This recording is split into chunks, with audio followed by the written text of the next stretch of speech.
এই আসার টাইম হলো তোমার? হ্যাঁ, সরি সরি, আসলে কুয়ো থেকে অনেকটা উঠতে হয় না, তারপরে মেন রোডটা ক্রস করতে হয়। Sorry sorry. তোমার তার বাহানার শেষ নেই। কে বলেছে তোমাকে নিচু জাতের কুনোগুলোর সাথে গিয়ে কুয়োর মধ্যে ঢুকে থাকতে? আমিও কুনো কিন্তু। ওটাই তো, রক্ত আর যাবে কোথায়? উনি 10 ঘন্টা ধরে বেরোবেন, আসবেন, আর আমি এখানে পুকুর থেকে বেরিয়ে রোদের মধ্যে দাঁড়িয়ে থাকবো। ওটাই তো চাও তুমি, যে আমি পুড়ে তোমার মতো কেলটা হয়ে যাই। আচ্ছা আচ্ছা আচ্ছা, ঠিক আছে চলো আমরা তোমাদের পুকুরে ঢুকে কথা বলি তাহলে। না না, ওদিকে এখন যাওয়া যাবে না। কোথা থেকে কে দেখে নেবে বাবা? ওই ব্যাঙাচিদের ট্রেনিং ক্লাসগুলো এদিকেই হয়।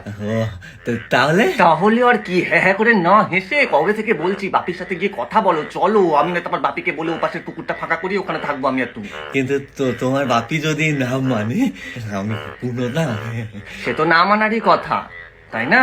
কিন্তু তুমি যদি এখন পুকুর জামাই হয়ে থাকতে চাও, আমার মনে হয় না বাপি কিছু বলবে, আর আমিও বাপিকে একটু নেবো। আর যেদিন আসবে সেদিন একটু পোকা ফোকা এনো একটু। বাপি পোকা শুটকি খেতে খুব ভালোবাসে, তুমি তো ভালো রান্না করতে পারো, করে আনবে। আজকেও আমি তন্দুরি আরছোলা বানিয়েছি তোমার জন্য। এ না, রান্নাটা কিন্তু তুমি ভালোই করতে পারো।